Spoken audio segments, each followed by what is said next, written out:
Well, this is a good example of a deer damage to one of our trees, and this is a buck rub. And a buck rub is where a male deer, grows the antlers and rubs the antlers on our trees. They rub the antlers because the antlers have velvet, and velvet becomes itchy. So they try to rub it off on the tree, and that's what we get, this nice, really smooth appearance. Some people try to save these trees because, oh, we got to save our little babies.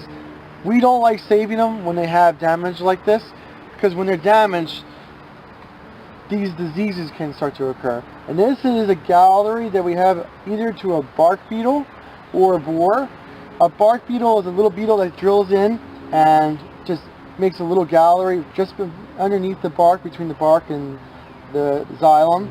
A borer is one, the borers are a little bit more complicated.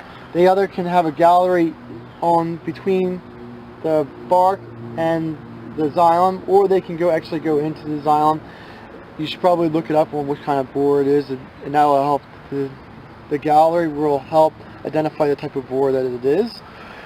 Going back to the buck rub, the reason that we think that it's bad for buck rubs is that a buck rub hits against a tree, and once it rubs against it, it's a lot of stress it puts on the tree. It's an injury it puts on the tree, and the tree becomes stressed and becomes weakened. And after it becomes stressed and after it becomes weakened, bugs and insects and diseases can then start attacking those trees. We don't like having diseases, bugs, insects, anything in our nursery, so when we get a chance, we like to throw these guys out into the dumpster. When we have something of a bug that attacks a tree, there's a couple of different ways we identify it. If the bug's attacking a dead portion of the tree, we call that a saprophyte. If it's attacking the live portion, we call that a parasite. Parasite means it's eating something that's alive. A saprophyte means it's decomposing something that's already dead. Some people like, oh, saprophytes are okay, but that's not always true. Some saprophytes have an ability to become parasites, and when they have that ability, we add the word facultative to the name of it. If we say that there is a facultative parasite, facultative means it has the ability to become, it means that we have a saprophyte that has the ability to become a parasite. So when we have a saprophyte attacking one of our trees, we usually label that as a facultative saprophyte, or a facultative parasite, because it has the ability to become something else. So when we have these diseases, we don't want them in our nursery, and we just try to eliminate the whole issue by throwing it out.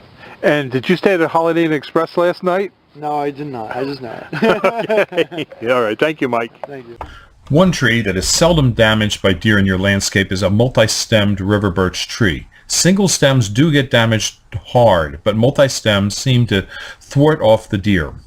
It's also a great addition for your landscape. Another tree that we recommend for deer-infested areas is the green giant arborvitae. As long as the deer population isn't real high and they're real hungry, the green giant makes it through most cases with very little damage by deer.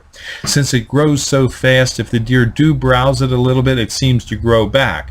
Plus, it has a bitter taste for the deer, and the deer, therefore, leave it alone. At our farm, we can recommend to you many kinds of trees that offer deer resistance. But just remember, if your tree does get rubbed by deer, we do suggest that you think about removing the tree, because it will become a site for other pathogens to enter the tree, or it's in a weakened condition, which will allow other pathogens to be successful in the attack of that tree. And who wants a bunch of pathogens in your landscape?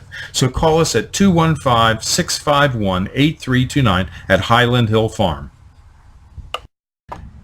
If you have questions about trees and shrubs, give us a call at Highland Hill Farm at 215-651-8329 or email us at bill@highlandhillfarm.com. If you like this video, I hope you subscribe, and please go to the subscribe button and subscribe to our videos. Thank you. Have a nice one. Bye-bye.